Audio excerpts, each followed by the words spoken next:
This is a young man who he's a passionate fashion stylist, and he has used the power of fashion to set an example and break through barriers. These barriers being systemic racism. So when you think about it, you think about the way that people sometimes look at you, or that feeling that you get when you're out and about. You might just be hanging out with friends or having fun, and you might have this stigma, or you might catch this look of people walking by you. So he's used fashion to empower and to break through some of those stereotypes and that systemic racism. And it's been an amazing journey, and he's here to share that with you guys today. So I would like to introduce to you Mr. Calvino Moore. He also goes by Calvino, so if we can call him to the stage. Because I had to understand that at some point, my journey and what it is that I wanted to do had to start coming into light. And I had to understand that if success is not working for me right now in action, that the only thing that I can really hold to myself is my character and my integrity. So the biggest thing for me is if we was to go on about things that I have done, a lot of things have been tremendous. I was mentioned in Forbes. There's a picture up with me in it, not due to my net worth, but just due to affiliations. I have many different published articles written about me. I'm in different magazines and different things like that. I say that to say, when people ask me how did I get involved in those type of accomplishments, or people want to write different stories about me, I just let them know that it didn't take no hard work at all. And people kind of look at me like, what do you mean? I've always heard that when it comes to succeeding and doing things in your life, that you need to work hard to get that thing done. And for me, the reason I say that I didn't have to work hard when it comes to that specifically is because I've always kept my good bridges. I grew up in the city. I went to city school districts. I've been to maybe about 5 different schools from being kicked out of every single one of them. If there's anybody you want to use to attest to what my mentor was like as being a student, you could just ask Terrell Cunningham. You know, one thing I've always knew that I heard from people and mentors was that you're going to be something special. You're going to be something unique, right? Because these are individuals who have been already in those paths. So they're able to identify other people who are walking in that light. But the thing is, for me, it was so much more outside of just, you're going to be unique. I had to start to get older and really try to hear those same sayings and figure out what is it that is unique about me. And that's what I started to evaluate. School was never for me. That's not to say that school is not important. But like I said, I had to really navigate what it is that I wanted to do with hearing so much that I was going to be unique.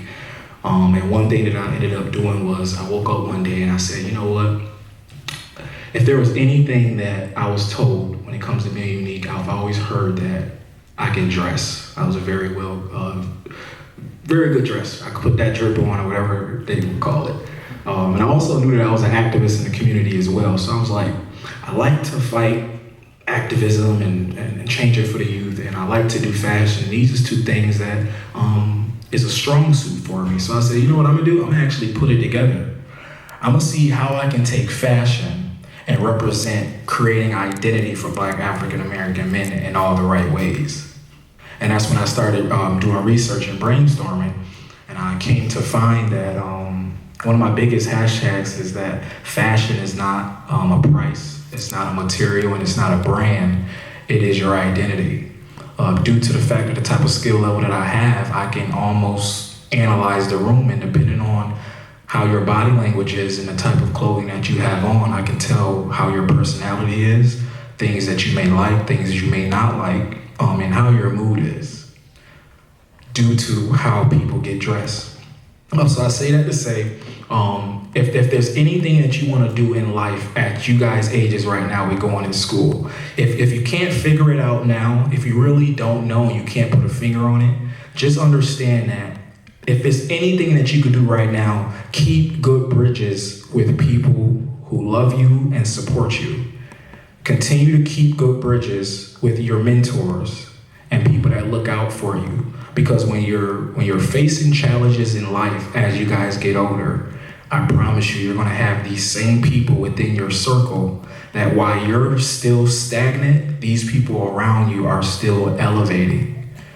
So when you can't find that next dollar or you can't find that next opportunity in life, right? Or you coming across an obstacle, still remember keeping those good bridges in life, you can always have that one person to call, right? So I say that to say a lot of different opportunities and a lot of different things that I was written in, I was asleep and literally I was woken up by a phone call with slob still down my mouth and somebody's like, hey, I got your number. Here's an opportunity. I wanted to see, I heard a lot about you. I want to see if you can do it, right? So from looking at it from the accomplishment standpoint, people are like, wow, this is amazing. But I'm looking at it like, I didn't do nothing, right? But what I did do, where my hard work came in, was keeping those good bridges. It takes hard work to keep good bridges and keep good relationships with people, because that's time, that's energy.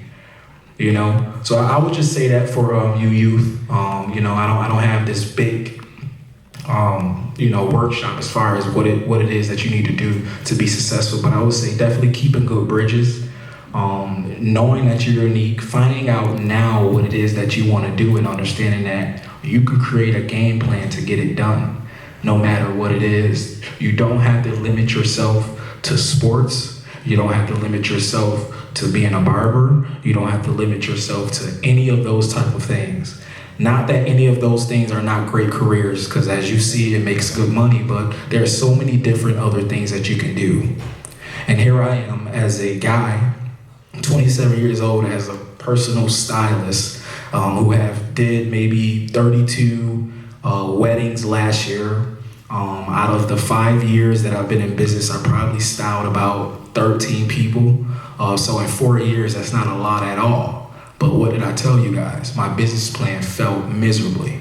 So my resilience and waking up every day understanding that I'm in a city where my business plan is not supposed to work, but I'm still doing 30 weddings a year. I'm getting calls for prom more and more every single year, and I'm styling people, and also got about 3 different contracts with CEOs downtown where I get them dressed for different conferences and events that they may have throughout the city of Rochester.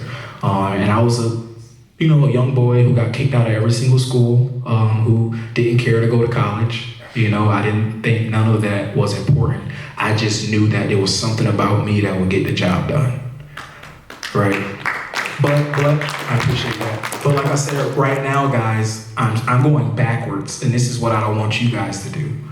Me being self-motivated and understanding that I was unique and there was a lot of different things that I could do is what stopped me from going to college, and understanding that there were still tools and classes in college that is still appropriate to have and to know to be able to navigate through life, right? So I'm up to the point where I use my skill and my uniqueness about myself to brand my business to a certain level, to be on Black Business Rochester page. Any type of business page you could think of, you'll see that logo. But I worked hard to get to those points, and like I said before, when I didn't know where money was going to come from, and when I thought I was going to quit out on all this, I had different mentors and people in my circle who can build me back up to let me know, you can do it, and it can work. So I'm a living testament to that right now. And just my last point. So one of them was, you don't need a master's degree to master your skill. And I'm gonna say that one more time, just if that passed by you guys. You don't need a master's degree to master your skill. So what that means is spend this time right now while you guys are in school figuring out what it is that you want to do. And like Keith and like other individuals said, write it on paper, right? If you Google, you'll see all different type of millionaires and billionaires that's you guys' ages right now, right? So this is why I say it's important not to wait for 20s.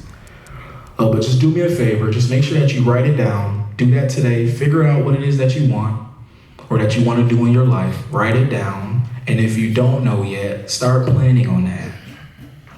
And the more you think about it, you get it on paper and you see it, law of attraction, energy, and your 110% commitment to your manifestation is going to work everything out for you. Only when you try to control your life and your decision makings is when things is going to blow up on you.